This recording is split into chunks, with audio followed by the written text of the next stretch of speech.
Hello दोस्तों, स्वागत है आप सभी का आपके अपने यूट्यूब चैनल अवे क्लासेस में। दोस्तों, आज हमने इस वीडियो में आपके लिए खास यूपी पॉलिटेक्निक 2025-26 की तैयारी के लिए एंट्रेंस एग्ज़ाम की तैयारी कर रहे बच्चों के लिए मैंने भौतिक विज्ञान के सभी महत्वपूर्ण चैप्टर जैसे कि हो गया हमारा मेज़रमेंट अर्थात मापन, सदिश अदिश, गति, बल एवं गति के नियम, ऊर्जा, कार्य ऊर्जा और शक्ति, फिर इसके बाद और गुरुत्वाकर्षण। इन 6 चैप्टरों को सबसे महत्वपूर्ण प्रश्न छाँट करके टॉप 50 प्रश्न मतलब हर एक चैप्टर से मैं 50 प्रश्न यानी कि 6 चैप्टर से 50 प्रश्न का मतलब मैं आपको 300 प्रश्न इस वीडियो में करवाने वाला हूँ।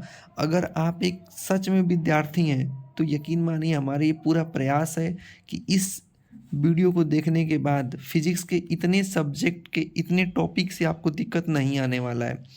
अगर आप एक विद्यार्थी हैं और सच में आप पढ़ चाहते हैं कि आपका सिलेक्शन हो, तो आप इन 6 चैप्टर को पूरे ध्यान से देखिएगा और इस प्लेलिस्ट को इस पीडीएफ को अभय क्लासेस 91 टेलीग्राम पे आप प्राप्त कर पाएंगे। और साथ ही साथ मैंने इस वीडियो को इस मकसद से बनाया है कि वन शॉर्ट वीडियो में मैं आपका पूरा कवर कर सकूं। जैसे पहला चैप्टर यहाँ पे है माप एवं मापन। इससे पहले मैंने इतना लंबा वीडियो कभी नहीं बनाया है। आप लोगों के लिए इतना मेहनत कर रहे हैं कि पूरे एक सिंगल वीडियो में फिजिक्स केमिस्ट्री सब मैं बनाने वाला हूँ। चलिए इस वीडियो को स्टार्ट करते हैं और पूरी वीडियो ध्यान से देखिएगा। पहला चैप्टर हम लेते हैं और पहला चैप्टर हमारा होने वाला है माप एवं मापन। आइए हम शुरू करते हैं। पहला है कि मापन का अर्थ क्या है। मात्राओं पर निर्भर करता है या आंकड़ों पर निर्भर करता है या आकार के अनुमान पर या गति के माप पर। तो देखिए जो मापन होता है, मापन कभी भी निर्भर करेगा तो मात्रा के निर्धारण पर करता है कि कोई चीज़ कितना मात्रा में उपस्थित है। अगला है कि संसार की सबसे छोटी लंबाई क्या है। मीटर है कि किलोग्राम है कि माइक्रोमीटर है कि फीमर है। तो सबसे छोटी मात्रक है फीमर। अगला प्रश्न है कि 1 मीटर में कितने सेंटीमीटर होते हैं। तो 1 मीटर में 100 सेंटीमीटर होता है। कैसे चलता है, kilometre, hectometre, decametre, metre, decimetre, centimetre और मिलीमीटर। ये आपको पैमाना याद है तो आप इससे लगा पाएंगे। आपसे मीटर पूछा था, सेंटी के घर आना है अर्थात 2 कदम नीचे आना है। वजन का एसआई मात्रक क्या है। अब बताइए वजन को हम लोग किसे मापते हैं। तो वजन को हम लोग किलोग्राम में अर्थात केजी में मापते हैं। इसको हम कहते हैं किलोग्राम। अगला है कि माप की सबसे छोटी इकाई जो लंबाई होती है और मापने की इनमें से सबसे छोटी इकाई क्या है। तो अब जानते हैं कि माइक्रोमीटर। कितना, माइक्रोमीटर। 1 मीटर बराबर 10⁶ माइक्रोमीटर होता है। अगला है कि विभिन्न पदार्थों की घनता की माप किससे की जाती है। घनता का मतलब कोई चीज़ कितना नज़दीक नज़दीक रखें, इसको सघनता कहते हैं ना। तो किससे मापते हैं, प्रेशर से कि तापमान से कि घनत्व से कि गति से। तो बता देंगे कि घनत्व से। घनत्व से ही मापते हैं। चलिए बताइए घनत्व का सूत्र क्या होता है। तो घनत्व बराबर होता है द्रव्यमान बटा में आयतन। द्रव्यमान बटा में आयतन। चलिए आगे देखते हैं। रंगीन वस्तुओं के माप को किससे मापा जाता है। तापमान से, पैमाना से, आयनमापी से या लाइट मीटर से। तो वस्तु अगर रंगीन होंगी तो हम लोग पैमाना से मापते हैं, ठीक है। 1 किलोमीटर में कितना मीटर होता है। तो 1 किलोमीटर में 1000 मीटर होता है, सबको पता है। एकदम आप इस वीडियो को देख के अपने पूरे इन 6 चैप्टर को रिवीजन कर पाएंगे। इतनी मैं असरलता से आपको समझा दूंगा। एसआई में द्रव्यमान को किससे मापते हैं। द्रव्यमान को हम लोग किलोग्राम में मापते हैं और बल को हम लोग न्यूटन से नापते हैं। 1 गैलन में कितना लीटर होता है। तो 1 गैलन में 2.2 लीटर होता है। माप में प्रयुक्त मुख्य यांत्रिक उपकरण क्या है। यांत्रिक उपकरण जैसे कि हम किससे किसे मापते हैं, हम पैमाना से भी मापते हैं, यांत्रिक गेज से भी हम मापते हैं, रॉबर्ट्स डिवाइस से भी मापते हैं। तो ये सभी इन सभी चीज़ों का उपयोग हम पैमाना में करते हैं। अगला है कि द्रव्यमान और वजन के बीच क्या अंतर होता है। देखिए, द्रव्यमान स्थान से स्वतंत्र होता है, वजन स्थान से संबंधित होता है। वजन और द्रव्यमान दोनों समान होते हैं, उपर्युक्त सभी। तो ये बात सही है। देखिए, द्रव्यमान आपका कभी नहीं बदलेगा। किसी वस्तु का द्रव्यमान है तो वो स्वतंत्र है, वो हर जगह एक समान रहेगा, लेकिन वजन आपका बदलता रहता है। तो एक प्रकार से वजन और द्रव्यमान एक दूसरे के समान भी हो सकते हैं और अलग अलग भी हो सकते हैं। तो डी विकल्प एकदम राइट होगा। द्रव्यमान का एसआई मात्रक किलोग्राम, ये सबको पता है। अगला है कि न्यूनतम तापमान मापने के लिए कौन सी युक्ति का प्रयोग करते हैं। थर्मामीटर, पारे का थर्मामीटर, एल्कोहल मीटर या दोनों। तो दोनों, जैसे पारे का भी मीटर प्रयोग कर सकते हैं और एल्कोहल। अगर पारे का नहीं दिया रहेगा तो आप एल्कोहल सबसे सटीक होगा, क्योंकि एल्कोहल सबसे निम्न ताप को भी माप देता है। पैमाने की यांत्रिक सटीकता को सुधारने के लिए किसका प्रयोग करते हैं। अगर पैमाना है, अगर उसको यांत्रिक सटीकता, उसके अंदर सबसे से कम गलती हो, किसका प्रयोग करेंगे, तो कैलिपर्स का प्रयोग करते हैं, कैलिपर्स का। बिना किसी यांत्रिक डिवाइस के लंबाई को मापने की प्रक्रिया को क्या कहते हैं। बिना उपकरण का मापन। दिया है, देखिए ये बल रहेगा, बल बल बल का एसआई मात्रक क्या है, तो न्यूटन है। कितना है, न्यूटन। 1 न्यूटन बराबर होता है 10⁵ न्यूटन हमारा एसआई पद्धति में मात्रक है और डाइन हमारा सीजीएस पद्धति में मात्रक है। आकार की माप किससे करते हैं बताइएगा। आकार का माप हम लोग सतह के क्षेत्रफल से उसका माप करते हैं कि वो किस आकार का है। अगला है कि पदार्थ का घनत्व, पदार्थ का आयतन मापने के लिए किसका प्रयोग करेंगे, तो ब्यूरेट का प्रयोग करते हैं। बायोमेट्रिक तकनीक से मापने का क्या फ़ायदा है, तो बायोमेट्रिक तकनीक से मापने का फ़ायदा है कि एकदम सटीकता में सुधार, तेज़ी से मापन में मदद, सुविधाजनक सब कुछ होगा ये सभी। घनत्व का एसआई मात्रक क्या होता है। अब घनत्व का सूत्र जानते हैं आप लोग। घनत्व बराबर होता है द्रव्यमान बटा में आयतन। तो द्रव्यमान का मात्रक किलोग्राम। अब आयतन का होता है मीटर पे 3 घात, तो हो जाएगा केजी पर मीटर पे 3 घात, अर्थात किलोग्राम मीटर पे 3 घात। तापमान मापने के लिए कौन सी युक्ति का प्रयोग करते हैं। Thermometer, barometer, water meter device. तो थर्मामीटर से हम मापते हैं तापमान और बैरोमीटर से मापते हैं हम लोग वायुमंडल का दाब। सांसारिक माप का आधार क्या है, अंतर्राष्ट्रीय प्रणाली। अंतर्राष्ट्रीय प्रणाली पर अगर कोई चीज़ माप रहे हैं तो वो संसार में हर जगह स्वीकार की जाएगी। टेम्परेचर की इकाई क्या है, तो हम लोग केल्विन में भी मापते हैं, फ़ारेनहाइट में भी मापते हैं, सेल्सियस में मापते हैं, ये सभी। र्यूमर भी होता है, र्यूमर। देखिए क्या, सेल्सियस, फ़ारेनहाइट, केल्विन और र्यूमर, इन 4 मापन होते हैं तापमान मापने का। घनत्व की गणना का सूत्र क्या है। घनत्व बराबर द्रव्यमान बटा के आयतन। घनत्व बराबर द्रव्यमान बटा के आयतन। गति का एसआई मात्रक क्या है, तो गति बराबर क्या होता है, दूरी अर्थात विस्थापन कह सकते हैं, दूरी बटा में समय। तो दूरी को हम लोग मापते हैं मीटर में, समय को मापेंगे सेकेंड में, अर्थात हो जाएगा मीटर प्रति सेकेंड। माप में कम से कम त्रुटि होने की स्थिति क्या है, कि तो उच्च सटीकता। अगर आप अच्छे से उसकी माप लिए हैं तो बहुत कम त्रुटि होने की संभावना है। वर्तमान एसआई प्रणाली का आधार क्या है, तो 1967 में इसकी शुरुआत की गई थी। कह रहा है कि ज़्यादातर वैज्ञानिकों द्वारा किस तापमान पैमाने का उपयोग किया जाता है, तो तापमान मापने के लिए सबसे ज़्यादा केल्विन का प्रयोग करते हैं, केल्विन का। वृत्ताकार माप क्या होता है, तो वृत्ताकार गोलाकार का माप होता है। अगला है कि सेंटीमीटर के संक्षिप्त रूप से क्या कहते हैं, तो सेंटीमीटर को हम सीएम कहते हैं, विकल्प संख्या बी। अगला है कि किस पदार्थ का किसी पदार्थ का तापमान मापने के लिए किसका प्रयोग करते हैं, तो थर्मामीटर का। कैलिपर्स का प्रयोग करते हैं उसकी व्यास मापने में, ठीक ना।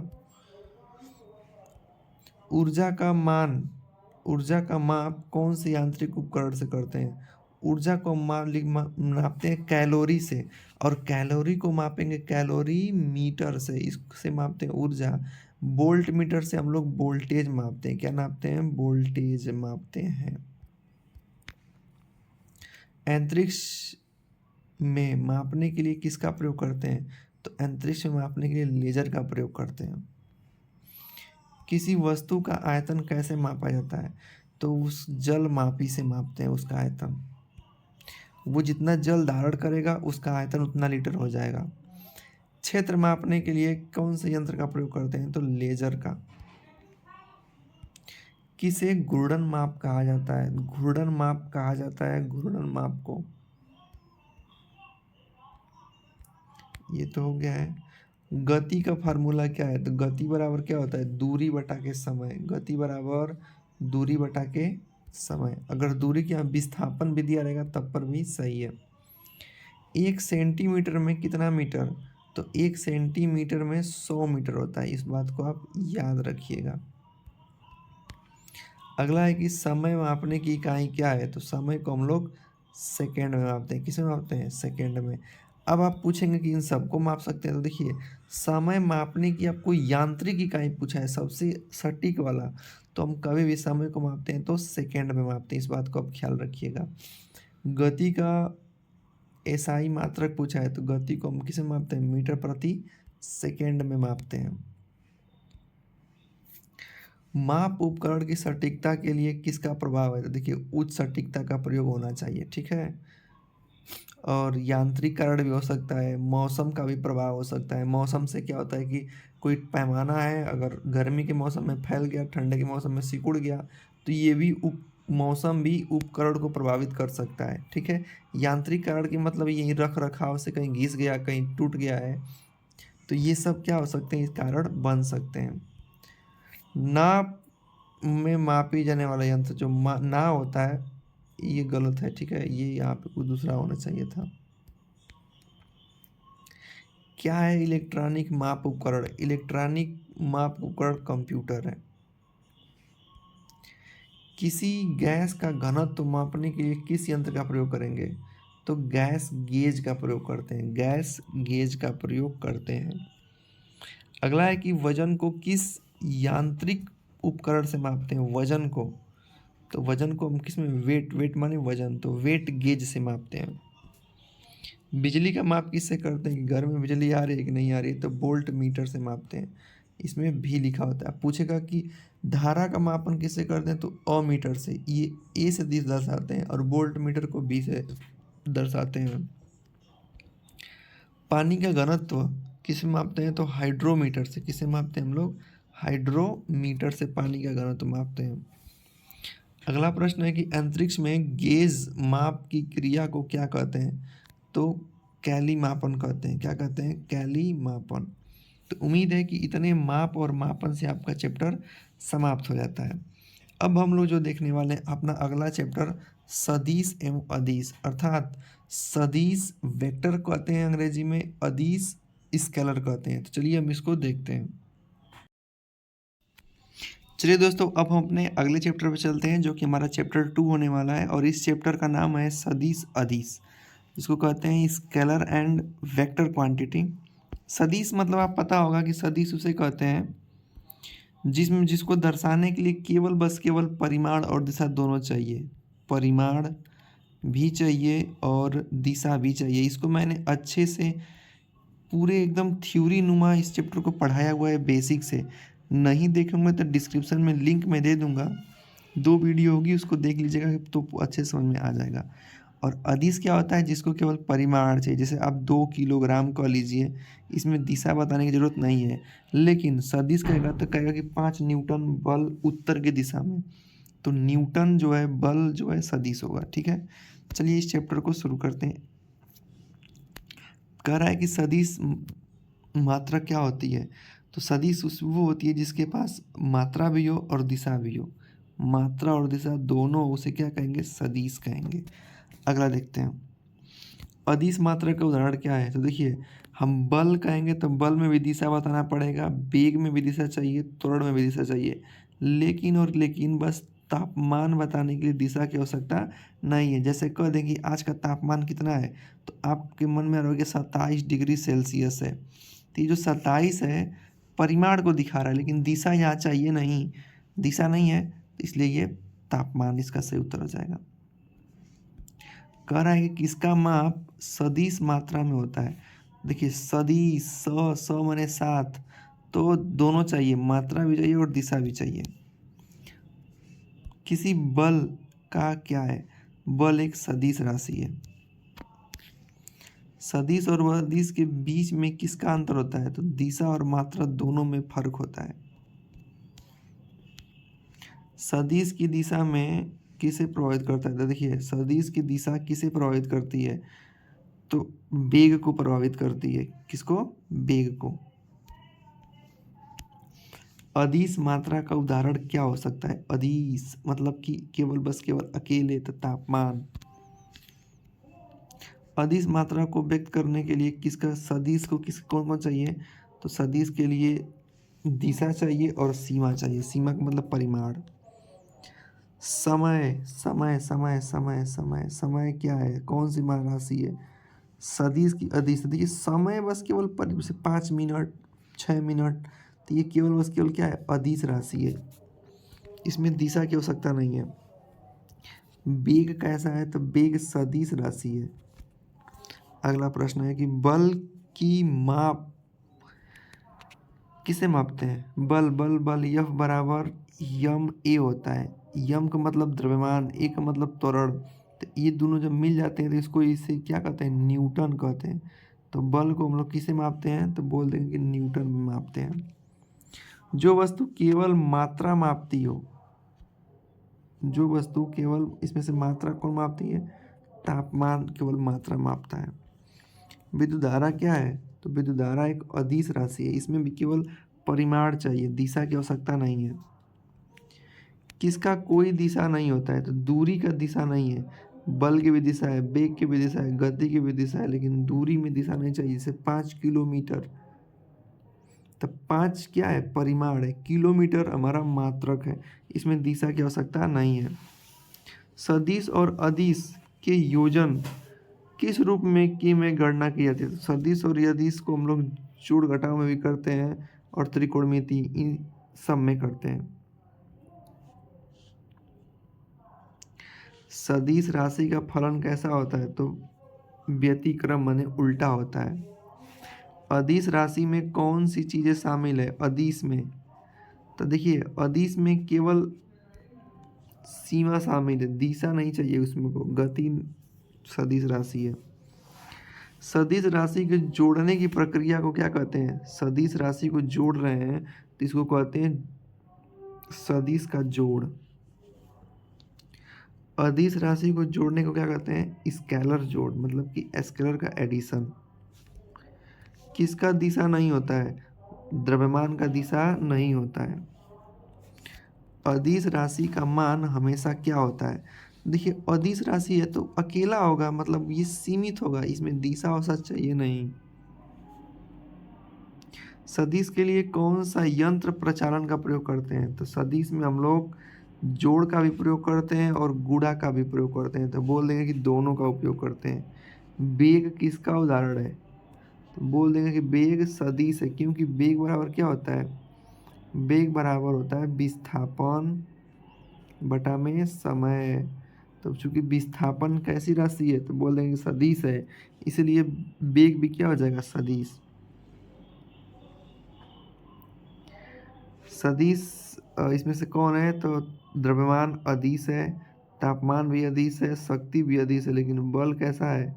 सदिश राशि है। कौन सा है? सदिश राशि। कह रहा है कि जो वस्तु दिशा और मात्रा दोनों पर निर्भर करती हो, तो कौन है? दिशा पर भी है और मात्रा पर भी है, तो बल और गति, ये दोनों। ठीक है, ये नहीं होगा, दोनों होंगे।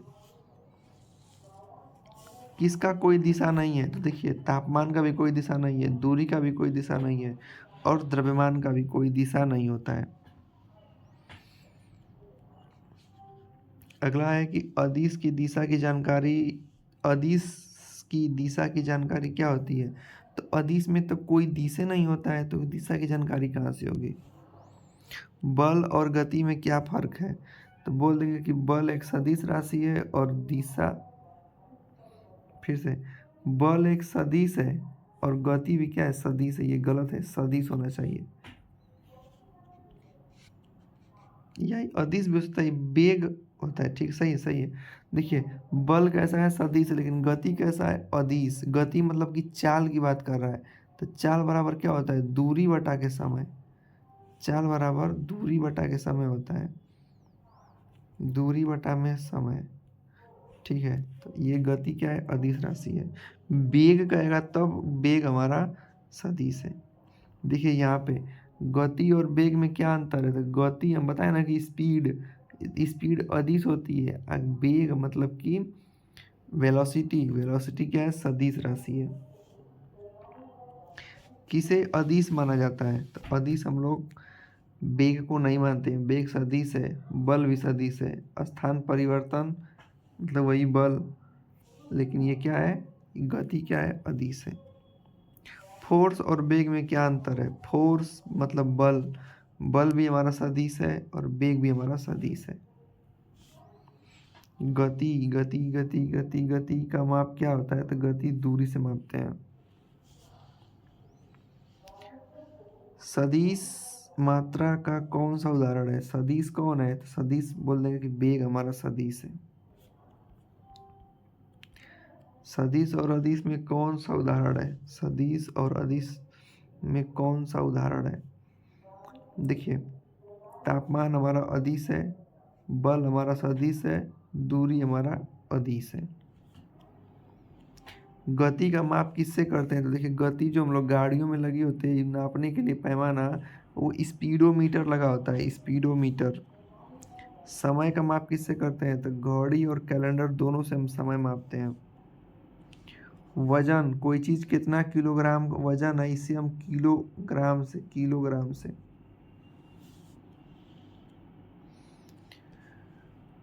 किसका माप अदिश के रूप में होता है? तो अदिश के रूप में देखिए, टेम्परेचर को भी अदिश में मापते हैं, दूरी को भी अदिश में मापते हैं और शक्ति को भी हम अदिश से मापते हैं, लेकिन घनत्व भी अदिश से मापते हैं सबका। अदिश का उदाहरण कौन है? तो अदिश हमारा दूरी है और गति है। ये तो सेम वही प्रश्न है। गति को हम लोग स्पीडोमीटर से मापते हैं, ये भी हम लोग पढ़ लिए हैं। किसका कोई दिशा नहीं होता है? तापमान का कोई दिशा नहीं होता है। अदिश का सबसे अच्छा उदाहरण कौन है? तो दूरी। चलिए, अब हम लोग चलते हैं गति पे, अर्थात मोशन। चैप्टर का नाम है मोशन। देखिए, इससे पहले हम लोग जो पढ़े हैं, सदिश सदिश में कुछ नहीं है। सदिश कहेगा ना, तो देखिए, मतलब साथ साथ, इसमें परिमाण भी होना चाहिए और दिशा भी होना चाहिए, तब हम बोलेंगे कि हाँ सही है। और केवल अदिश पूछेगा तो अदिश में केवल और केवल क्या चाहिए? परिमाण चाहिए। क्या चाहिए? परिमाण। इसमें दिशा की आवश्यकता नहीं होती है, बस। अब हम लोग का अगला चैप्टर है मोशन अर्थात गति। गति क्या है? तो गति है किसी वस्तु के स्थान परिवर्तन को हम गति कहते हैं। गति के प्रकार, तो गति हम देखिए, रैखिक गति भी होती है, रोटेशन गति भी होती है, द्विगुणी गति भी होती है, तो बोल देंगे कि उपयुक्त सभी। गति का एसआई मात्रक मीटर पर सेकेंड होता है। क्या होता है? मीटर प्रति सेकेंड। गति को किससे दिखाते हैं? तो भी से दिखाते हैं। तो ए से क्या दिखाते हैं? तो ए से हम लोग एक्सेलरेशन, त्वरण को दिखाते हैं। टी से हम लोग टाइम, यस से हम लोग दूरी को दिखाते हैं। गति का कौन सा सूत्र होता है? तो गति v बराबर u plus a t. V बराबर u plus a t. V हमारा अंतिम वेग है, यू हमारा प्रारंभिक वेग है, ए हमारा त्वरण है, टी हमारा समय है। गति के 3 सूत्र होते हैं। ये कौन सा समीकरण है? तो ये पहला समीकरण है। दूसरा समीकरण यस बराबर U T plus half A T square होता है। गति का तीसरा समीकरण क्या होता है? वी बराबर वी स्क्वायर बराबर you square plus 2a yes. ये हमारा पहला समीकरण है, ये दूसरा समीकरण है और ये तीसरा समीकरण है। समय को किसे मापते हैं? सेकेंड में मापते हैं, सबको पता है। यूनिफॉर्म मोशन अर्थात जब किसी वस्तु का वेग समान रहता है तो वो यूनिफॉर्म मोशन करती है। त्वरण क्या है? त्वरण किसी भी वस्तु की जो गति है उसमें परिवर्तन कर ला रहा है तो वो त्वरण है। इसे स्मॉल ए से दिखाते हैं। गति के कणों की गति को हम किससे मापते हैं? कोई गति में कर रहा है कोई पिंड तो उसको हम मापते हैं स्पीडोमीटर से। अनयूनिफॉर्म मोशन किसे कहते हैं? तो जब वस्तु का वेग समय के साथ बदलता रहता है उसे हम बोलते हैं अनयूनिफॉर्म मोशन। कह रहा है कि गति में दूरी और समय के बीच में v बराबर u प्लस at होता है। तो कौन सा समीकरण सूत्र है? तो ये वाला।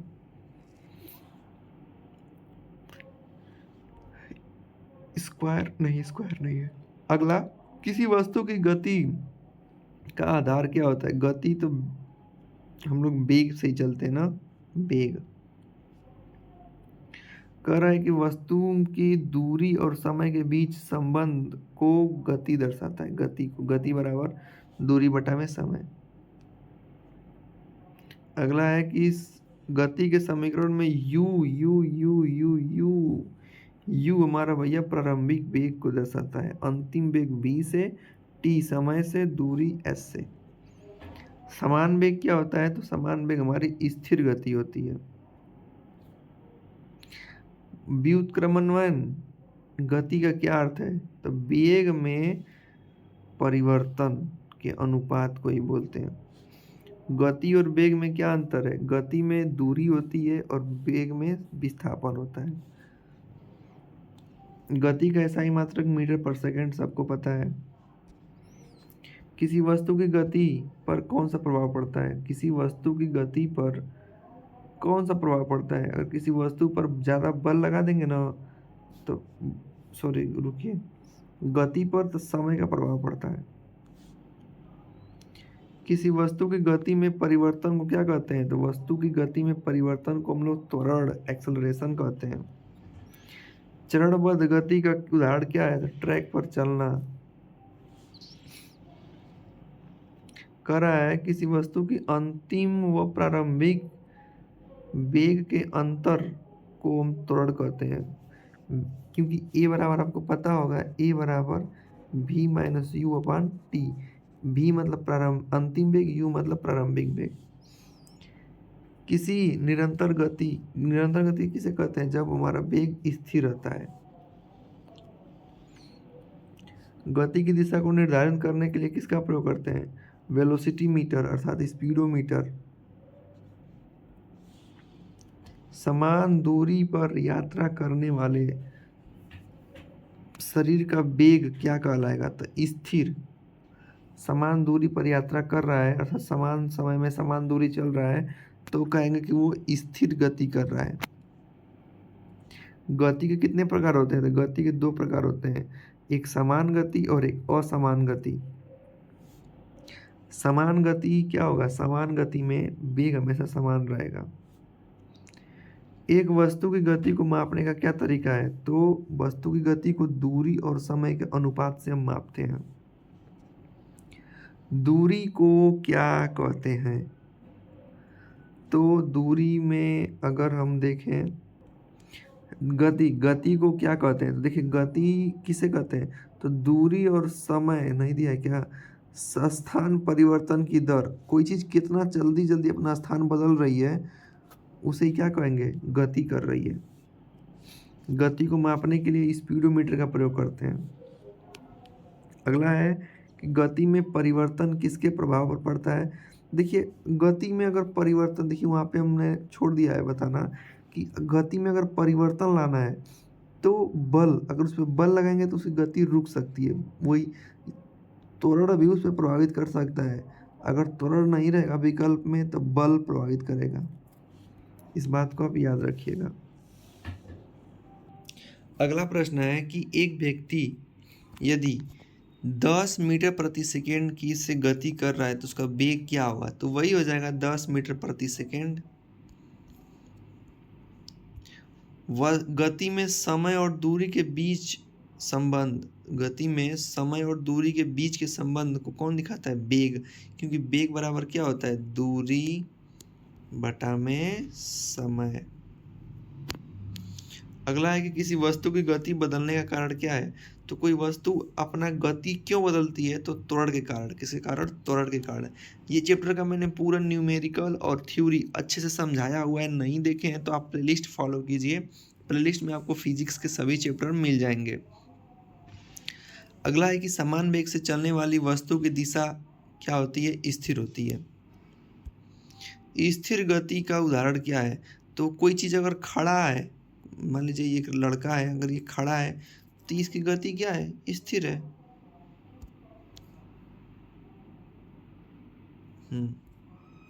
मतलब रुका हुई है गति है। अगला है कि वेग में परिवर्तन क्यों होता है? तो वेग में परिवर्तन होता है गति में समय की वृद्धि या गति में बदलाव या बल में वृद्धि। इन सभी के कारण आप अपने बल वेग में परिवर्तन ला सकते हैं। बल लगा दें बाहर से, चाहे आप धीरे धीरे चलने लगें, चाहे समय ज़्यादा लगा दें, तो आप अपने परिवर्तन ला सकते हैं गति में। एक वस्तु की दूरी पर उसके समय के अनुपात को क्या कहते हैं? गति कहते हैं। ये तो पता ही सबको। मोशन इन स्पेस अवकाश की गति की निरंतर गतिशील होती है। कह रहा है कि गति के अध्ययन से हमें क्या पता चलता है? तो स्थान में परिवर्तन हो रहा है, समय बदल रहा है और वेग, इन सब से क्या चलता है? गति का परिवर्तन चलता है। अगला अगला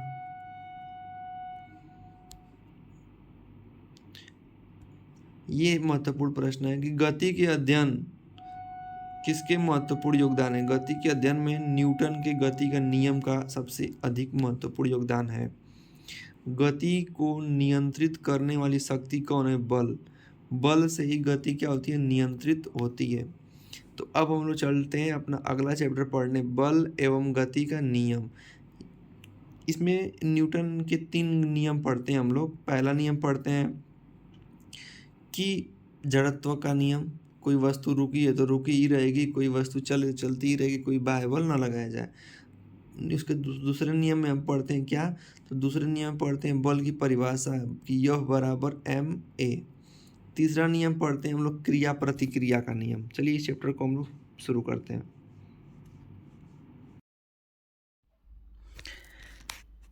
चलिए अब हम देखते हैं अपना अगला चैप्टर स्टार्ट करते हैं और अगला चैप्टर का नाम है बल और गति। इसमें भी महत्वपूर्ण है जो कि आपके एग्ज़ाम के लिए काफ़ी इम्पोर्टेंट प्रश्न बन सकते हैं। चलिए इस प्रश्न को शुरू करते हैं, इस चैप्टर को। पहला प्रश्न है कि न्यूटन के पहले नियम का क्या अर्थ है? तो न्यूटन ने पहले नियम में क्या बताया था? तो उसने बताया था कि हर वस्तु, जो कोई भी वस्तु हो, अपनी स्थिति जब बदलती है तो वो तभी बदल सकती है जब तक उसको बाह्य बल न दिया जाए। मतलब कि अगर रुकी है तो रुकी हुई रहेगी और गति में तो गति में ही रहेगी जब तक उसको कोई बाह्य बल न दे दिया जाए। अगला है कि न्यूटन के पहले नियम को किस नाम से जानते हैं?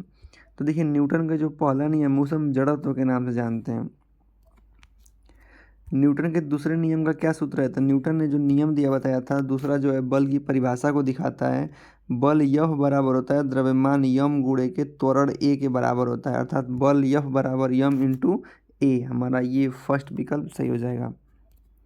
अगला प्रश्न है कि न्यूटन के तीसरे नियम के अनुसार जब एक वस्तु पर कोई बल लगता है तो दूसरा बल कैसा होता है, ये आपको बताना है।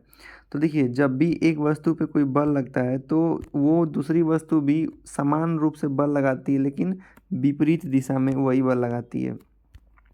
अगला है कि बल का एसआई मात्रक क्या है? तो बल का एसआई मात्रक न्यूटन है। बल की परिभाषा क्या है? तो बल की परिभाषा है कि वह प्रभाव जो किसी वस्तु की गति में परिवर्तन ला देता है उसे हम क्या कहते हैं? बल कहते हैं। अगला है कि न्यूटन के दूसरे नियम के अनुसार किसी बल का परिमाण किस पर निर्भर करता है? तो कोई भी बल है जो उस वस्तु के द्रव्यमान यम और ए त्वरण दोनों पर निर्भर करता है। न्यूटन के तीसरे नियम के अनुसार बलों का गुण क्या होता है? तो देखिए न्यूटन ने जो बताया था कि जो बल होते हैं, अगर दो कोई बल है तो वो लगेंगे समान, लेकिन दिशा क्या होगी, विपरीत रहेगी। विकल्प संख्या ए हमारा सही है। अगला है कि जड़ता का क्या मतलब है। जड़ता, इसका मतलब ये है कि कोई वस्तु अपनी स्थिति को बनाए रखने का गुण उसमें विद्यमान रहता है। अगर वो स्थिर है तो स्थिर रहेगी, अगर वो गतिमान है तो गतिमान में ही रहेगी। अगला है कि न्यूटन के किस नियम से जड़ता की परिभाषा का पता चलता है। तो न्यूटन के पहले नियम से उसके जड़त्व की परिभाषा का पता चलता है। किसी वस्तु को स्थिर गति प्राप्त करने के लिए कौन सा बल जरूरी है। अगर कोई वस्तु है उसको स्थिर रहना है तो कोई भी बल की आवश्यकता नहीं है, वो स्थिर है तो स्थिर ही रहेगा, कोई बल नहीं चाहिए। लेकिन जब उसको गति में करना है तो कोई बल चाहिए।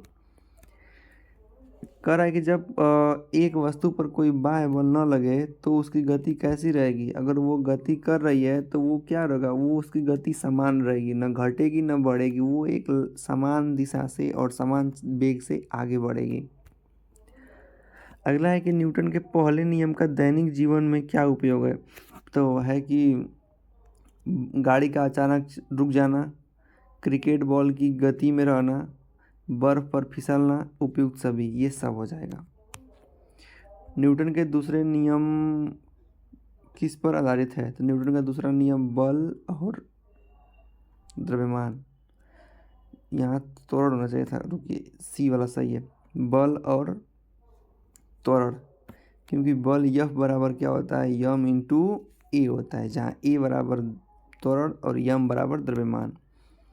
अगला है कि न्यूटन के तीसरा नियम का कौन सा उदाहरण है।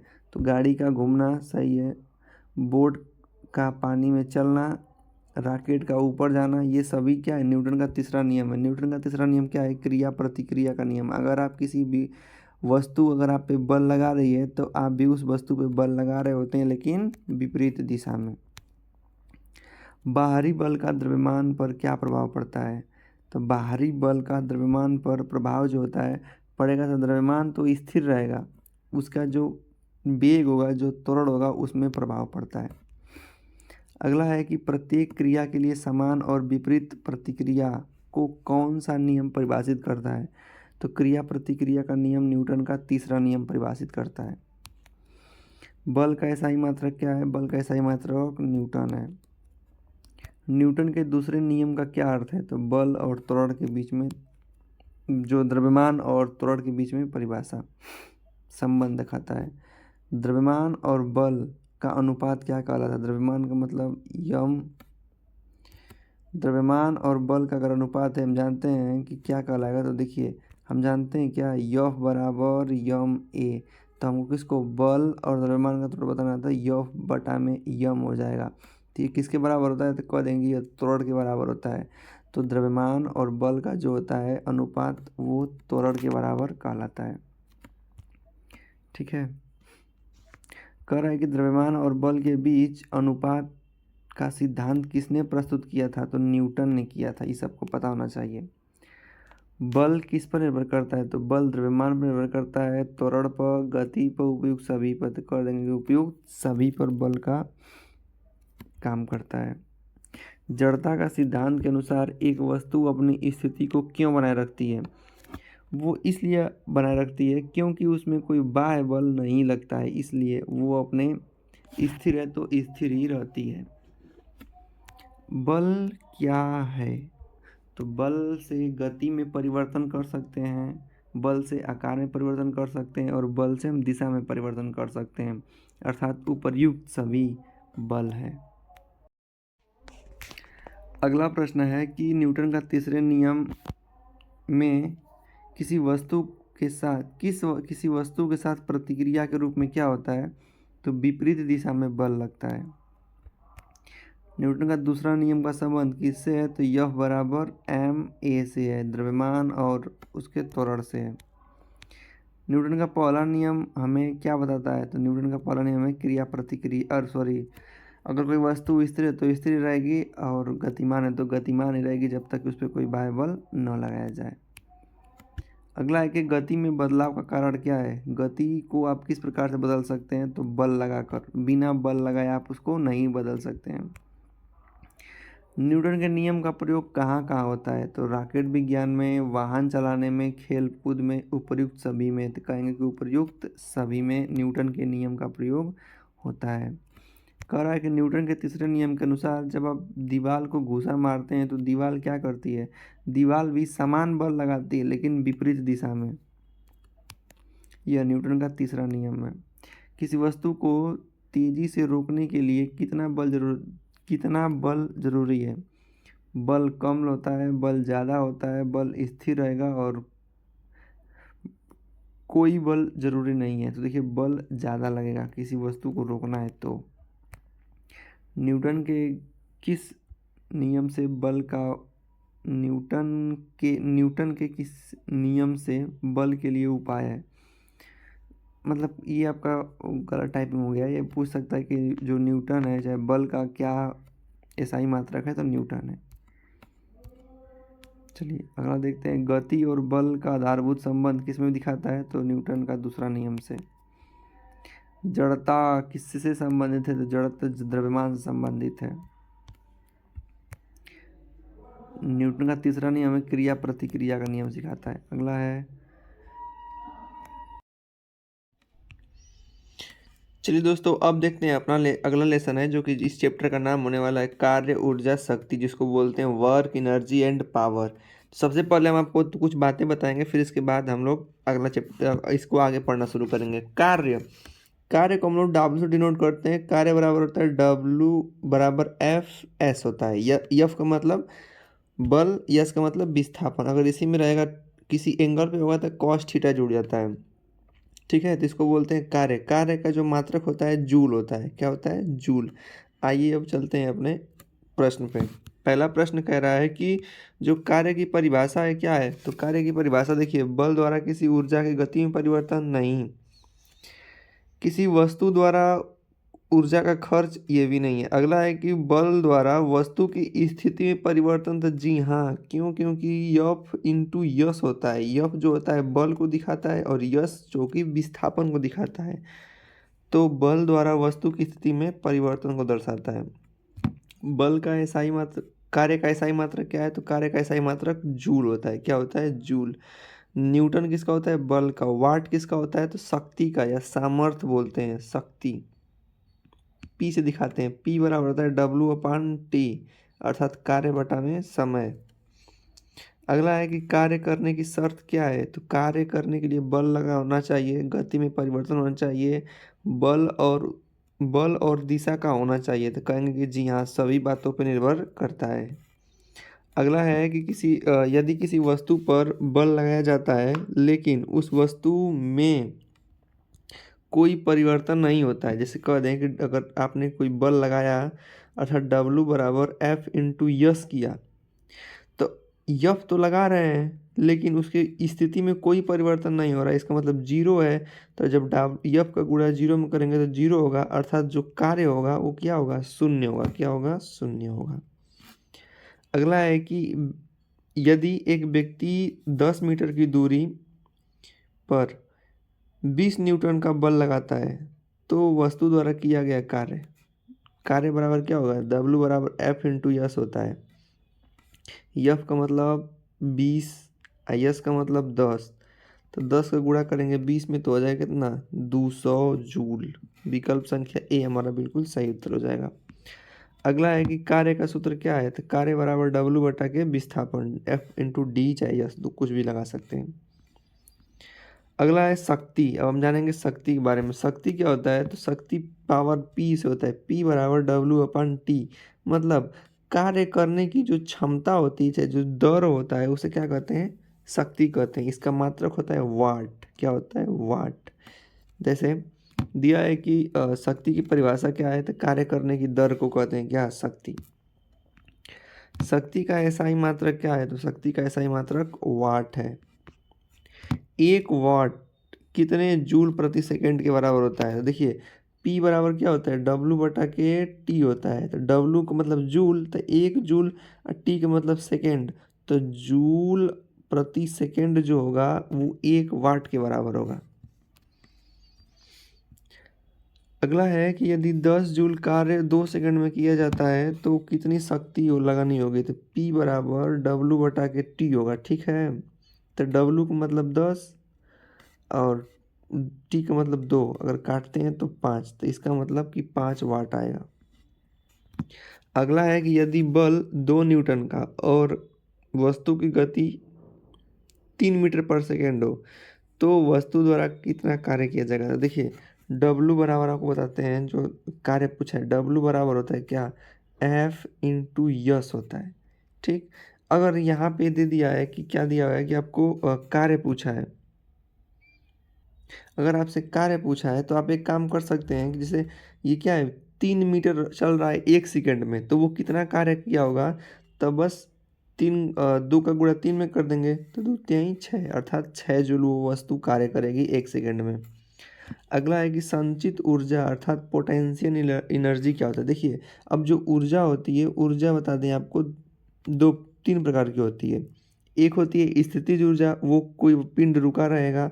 एक होती है गतिज ऊर्जा, अर्थात वो केवल गति में रहेगा। जैसे कहेंगे कि कोई पानी की टंकी अगर ऊपर रखी है तो उसमें कौन सी ऊर्जा है, जल में, तो कहेंगे कि स्थितिज ऊर्जा है।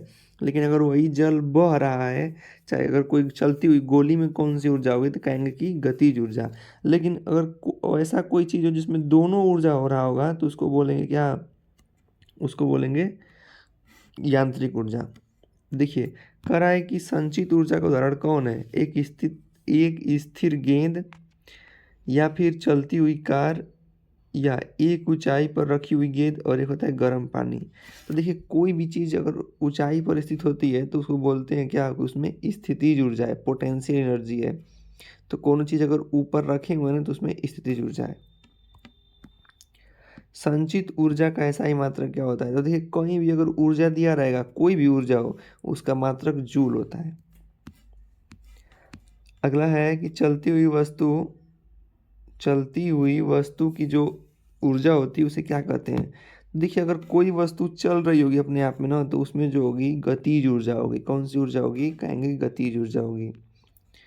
अगला है कि गतिज ऊर्जा का उदाहरण क्या है, तो कोई भी चीज़ खड़ा नहीं होना चाहिए, चलाता रहना चाहिए। तो देखिए चलती हुई कार में कौन सी ऊर्जा होगी, तो कह देंगे चलती हुई कार में गतिज ऊर्जा होगी।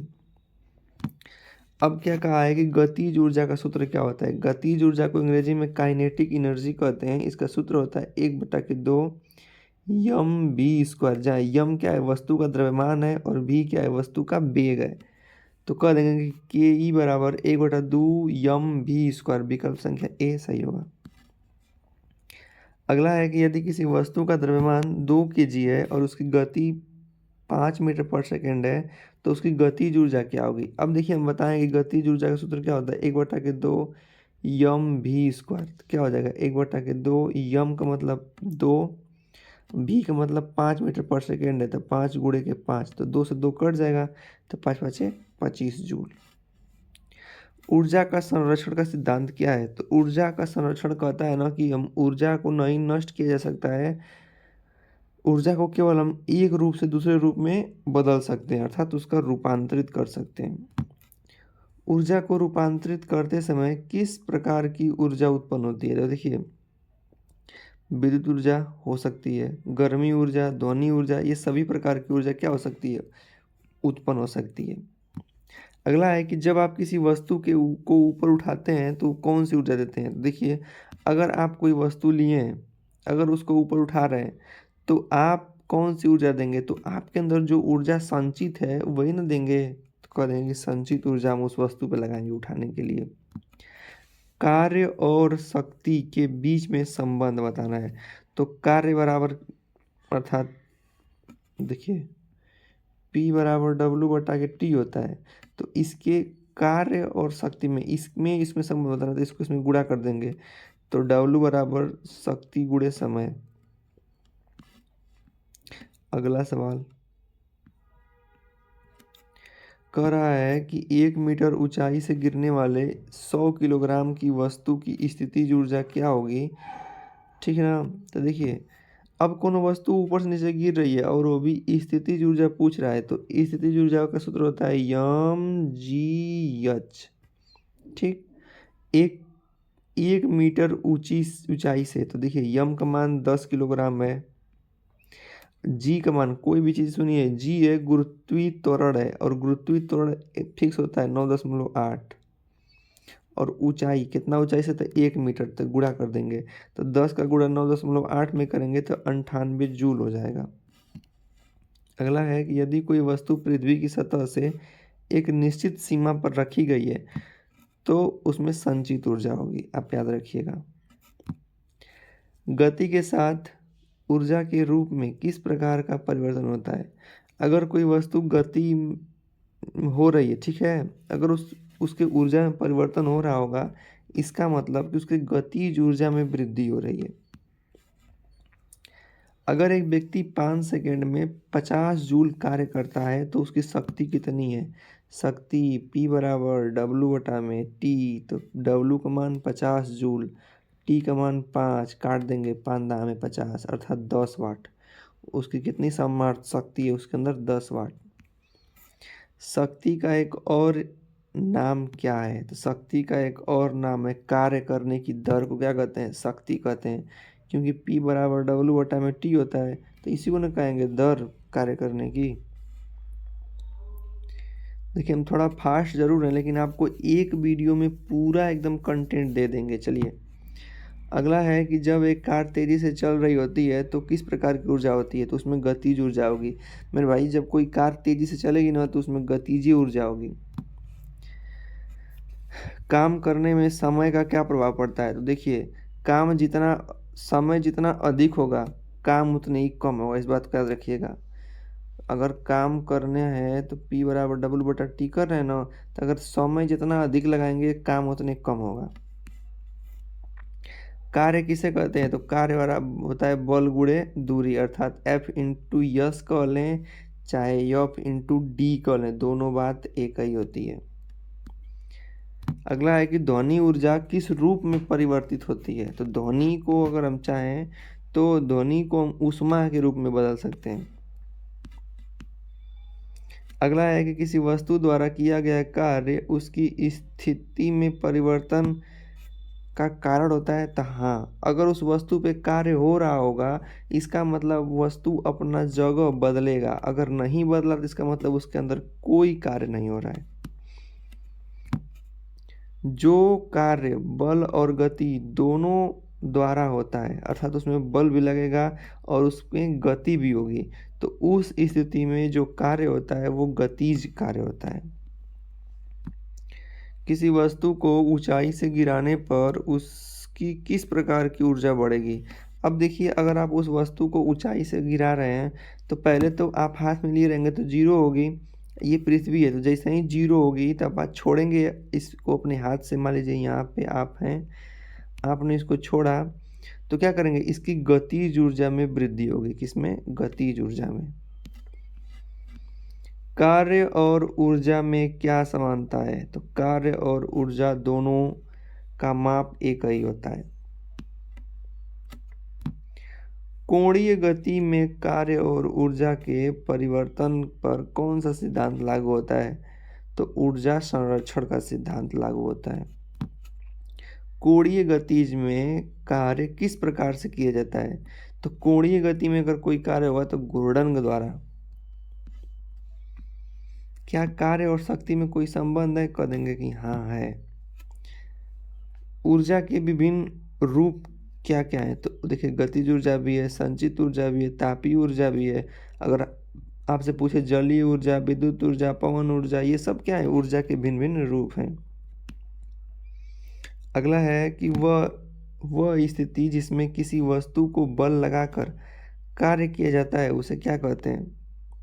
अगर उस पर कोई बल लग रहा होगा, कार्य होगा, तो उसको क्या बोलेंगे? गतिज ऊर्जा। सॉरी, हटा, उसमें दिशा नहीं दिया ना, केवल कार्य बल से हो रहा होगा तो संचित ऊर्जा, लेकिन अगर बल के साथ साथ उसमें क्या दे दे? गति का भी जिक्र कर देगा तो हो जाएगी गतिज ऊर्जा। अगला है कि तापीय ऊर्जा और कार्य का संबंध किस प्रकार से होता है? तो कार्य ऊर्जा कार्य के परिणाम स्वरूप, तापीय ऊर्जा जो होती है कार्य करने के परिणाम स्वरूप उत्पन्न होती है। ये भी आपसे नहीं पूछेगा, ये भी नहीं पूछेगा। हाँ, ये पूछ सकता है कि शक्ति का परिमाण कैसे मापा जाता है। जो शक्ति होता है पावर, P बराबर क्या होगा, कह देंगे W/T अर्थात काम भागे समय। कह रहा है कि किसी वस्तु के संचित ऊर्जा का कारण क्या है, तो उसकी ऊंचाई। अगर उसकी ऊंचाई है तभी ना उसमें संचित ऊर्जा होगी, अगर उसकी ऊंचाई नहीं तो संचित ऊर्जा नहीं होगी। अगला है कि ये बल 10 न्यूटन है, गति 5 मीटर पर सेकेंड है, तो उसके द्वारा किया गया कार्य W बराबर Fs गुणा कर दीजिए 50 जूल। अब आइए अपने चलते हैं लास्ट चैप्टर पे जिसका नाम है गुरुत्वाकर्षण। चलिए शुरू करते हैं।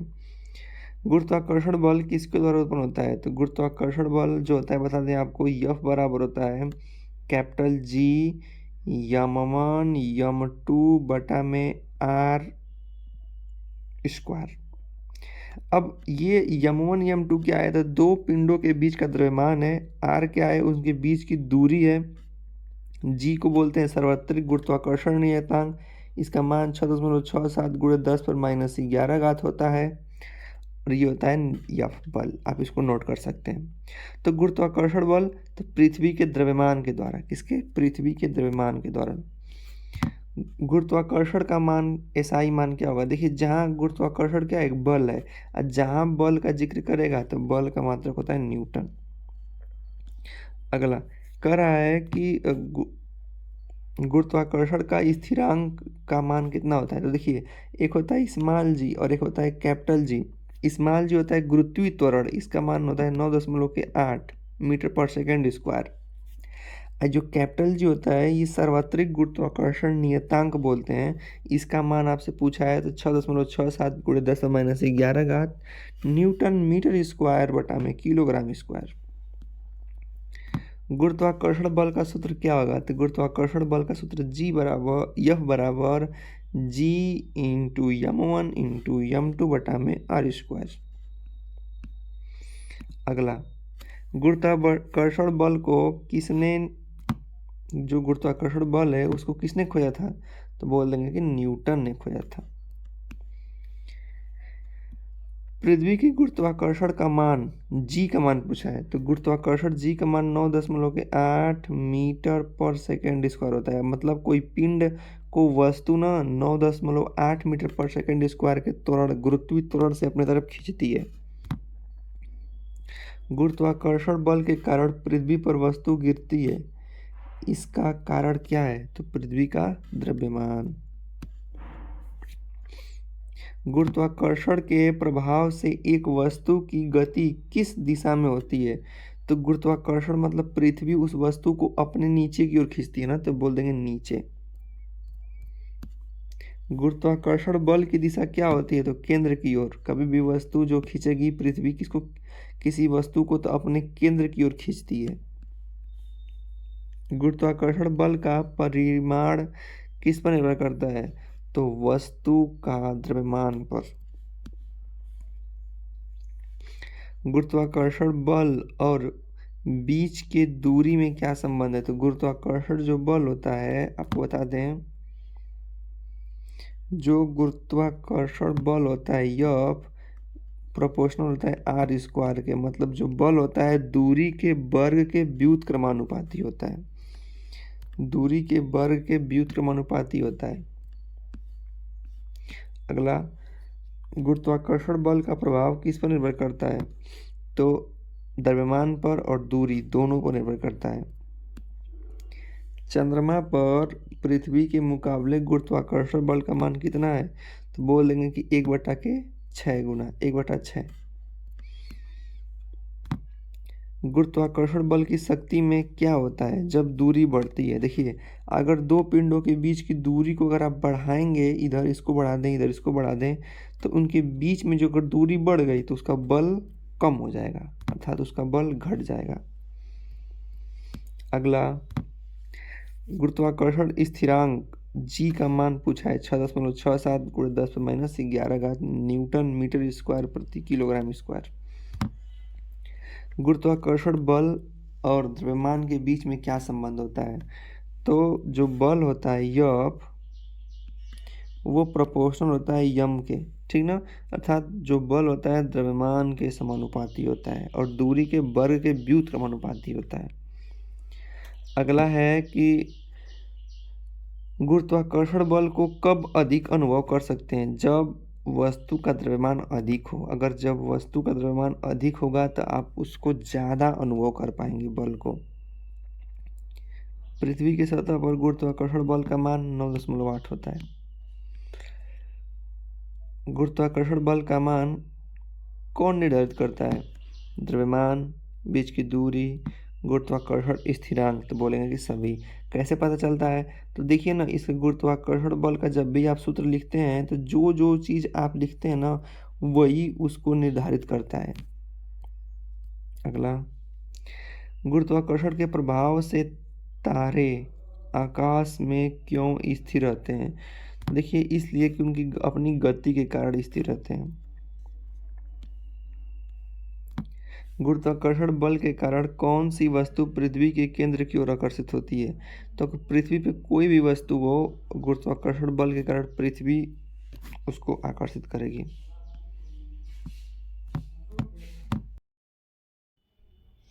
चलिए अब देखते हैं, अपना अगला प्रश्न है कि गुरुत्वाकर्षण बल के कारण सूर्य के चारों ओर ग्रह क्यों घूमते हैं?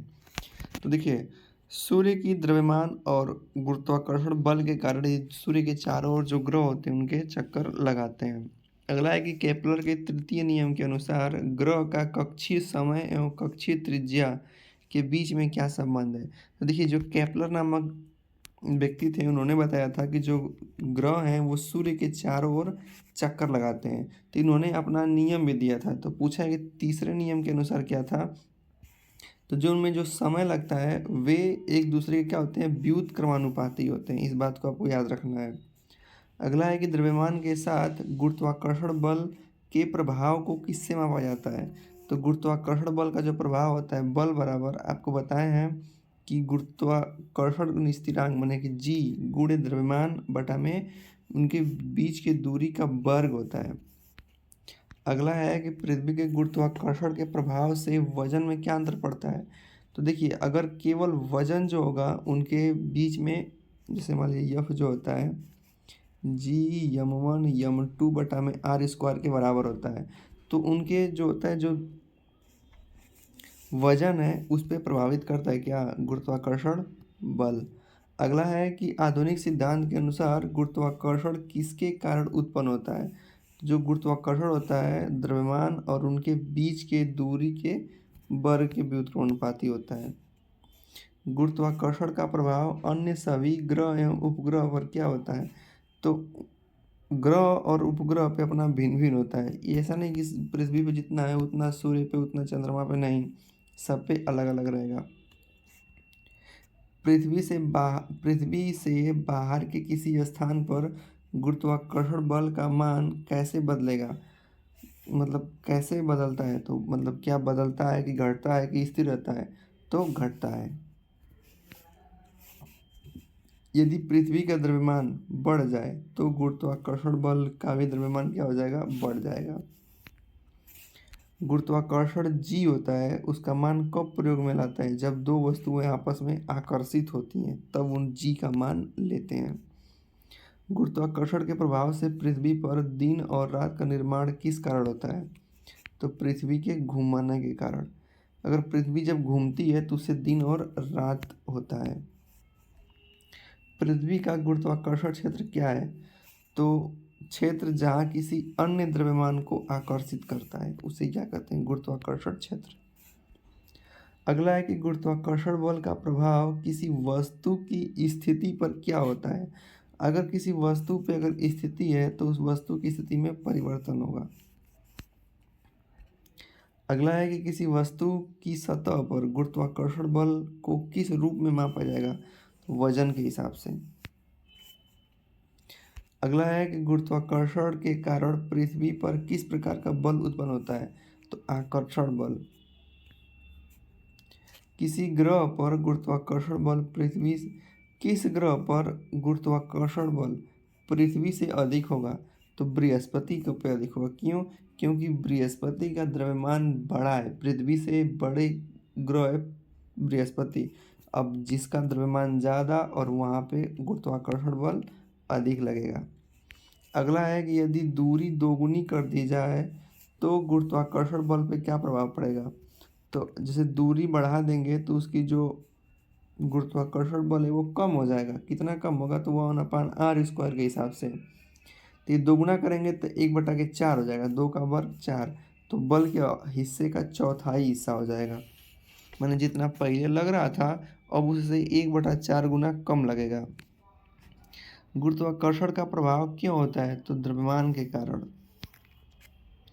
द्रव्यमान और गुरुत्वाकर्षण बल के बीच में क्या संबंध है, तो द्रव्यमान जितना अधिक होगा गुरुत्वाकर्षण बल भी उतना अधिक लगेगा। गुरुत्वाकर्षण बल की दिशा क्या होती है, तो पृथ्वी के केंद्र की ओर। तो दोस्तों इस प्रकार से जितने भी महत्वपूर्ण प्रश्न इस टॉपिक से बनने वाले थे, जैसे मापन एवं समय और सदिश अदिश गति, बल की गति, कार्य ऊर्जा शक्ति और गुरुत्वाकर्षण, इसके मैंने कुछ महत्वपूर्ण इम्पोर्टेंट प्रश्न को एक वीडियो में देने का प्रयास किया है। अगर आप इस वीडियो को एक बार देख लेते हैं तो आपका पूरा रिवीजन हो जाएगा। देखिए ये वीडियो अगर कोई पहली बार देख रहा होगा तो उसको समझने में दिक्कत होगा, लेकिन अगर इसको कोई रिवीजन के तौर पे देखेगा तो उसको पूरे कंसेप्ट समझ में ज़रूर आएंगे। तो आई होप आप इस वीडियो को समझे होंगे। अगर वीडियो पसंद आया हो तो वीडियो को लाइक कीजिएगा, चैनल को सब्सक्राइब कीजिएगा। मिलते हैं नेक्स्ट वीडियो में। थैंक यू, धन्यवाद।